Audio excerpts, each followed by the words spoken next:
Hello दोस्तों,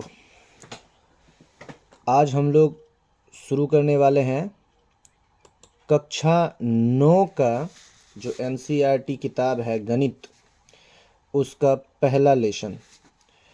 और इस पे हम लोग पहले लेसन के इंट्रोडक्शन को पहले समझ लेंगे, फिर आगे का काम करेंगे।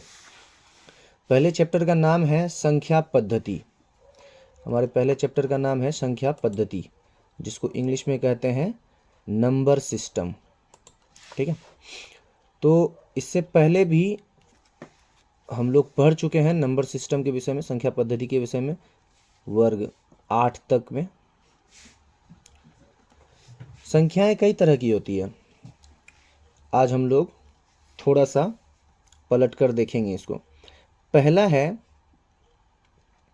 प्राकृतिक संख्या। इसको समझते हैं, प्राकृतिक संख्या आखिर क्या है।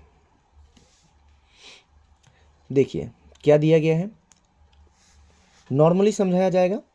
गिनती में प्रयोग होने वाले, जैसे हम लोग गिनती करते हैं ना 1 2 3 4, ये तो सीधे तरीके से समझिए कि गिनती में प्रयोग होने वाली संख्याओं को प्राकृतिक संख्याएं कहते हैं। ठीक है, जैसे 1 2 3 4 5 6 7, इस तरह से चलते जाएगा ये। ठीक है, नोट करने वाली बात यहाँ पे ये है, क्वेश्चन ये इस तरह से पूछा जाता है कि सबसे छोटी प्राकृतिक संख्या क्या है। ऑप्शन दिया रहता है 0, 1, 100, अनंत। तो क्या हो जाएगा, सबसे छोटी प्राकृतिक संख्या हो जाएगा 1। ठीक है, दूसरा है पूर्ण संख्या। समझिए, पूर्ण अर्थात जिसको हम लोग कहते हैं ना पूरा एकदम, तो वो है पूर्ण संख्या। तो देखिए इसको कैसे पहचानेंगे। सामान्यतः क्या होता है ना, 0 से शुरू होकर अनंत तक, देखिए 0 से शुरू होकर अनंत तक की सामान्यतः गिनती में प्रयोग होने वाली संख्याओं को पूर्ण संख्या कहते हैं। एकदम आसान भाषा में, जैसे 0 से गिनती शुरू होगा और 1 2 3 4 5 6 7 8 9 10, इस तरह से ये अनंत तक चलता जाएगा। बात समझ रहे हैं। और इसमें जो क्वेश्चन पूछा जाता है वो ये पूछा जाता है कि सबसे छोटी पूर्ण संख्या क्या होती है। ऑप्शन उसी तरह से 4 दिया रहेगा, जिसमें एक 0 रहेगा। हम लोगों को एकदम बिना सोचे 0 पर टिक मार देना है। ठीक है, तो सबसे छोटी पूर्ण संख्या होती है 0, और सबसे बड़ी वो अनंत है, कुछ भी हो सकती है, इसका कोई ठिकाना नहीं है। नेक्स्ट तीसरे में चलते हैं। अब बात आता है पूर्णांक। देखिए ये क्या है, सामान्यतः संख्या रेखा पर, संख्या रेखा जानते हैं हम लोग, ये इस तरह से जो है दिया रहता है। यहाँ पर हो गया 0, ये हो गया -1, ये हो गया -2, इधर हो गया -3। ठीक है, इस तरह से दिया रहता है। और इधर हो गया प्लस का 1 2 3 4 5, है ना, 1 2 3 4 और ये 5। ठीक है, तो यही संख्या रेखा पर, सामान्यतः क्या समझना बात हम लोगों की, सामान्यतः संख्या रेखा पर दिखने वाली संख्याओं को पूर्ण संख्या पूर्णांक कहते हैं। संख्या रेखा पर दिखने वाली संख्याओं को पूर्णांक कहते हैं। इसमें निगेटिव वाले, पॉजिटिव वाले और 0, ये सभी संख्याएं आ जाती है। ठीक है, एकदम याद रहने वाला चीज़ है। पूर्णांक क्या है, तो संख्या रेखा पर संख्या जो दिखती है ना, उन सभी संख्याओं को हम लोग पूर्णांक कहते हैं, चाहे वो माइनस में हो, चाहे वो प्लस पे हो, या चाहे वो 0 ही क्यों ना हो।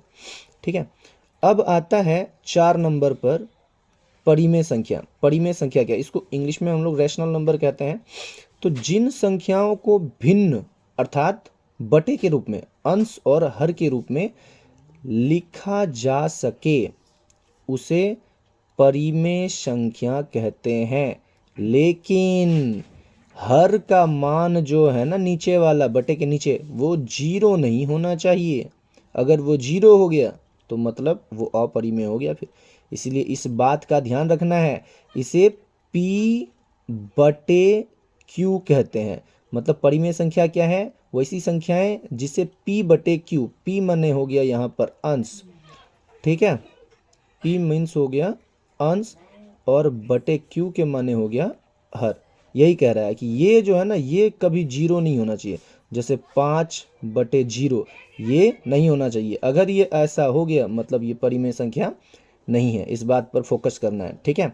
तो परिमेय संख्या का उदाहरण क्या क्या है, 1, 2, 3, -1, -4, -5, यहाँ तक कि शून्य भी एक परिमेय संख्या है। कारण क्योंकि हम लोग 0/1 बराबर 0, ठीक है, लिख सकते हैं। मतलब शून्य को 0/1 लिख सकते हैं, है ना।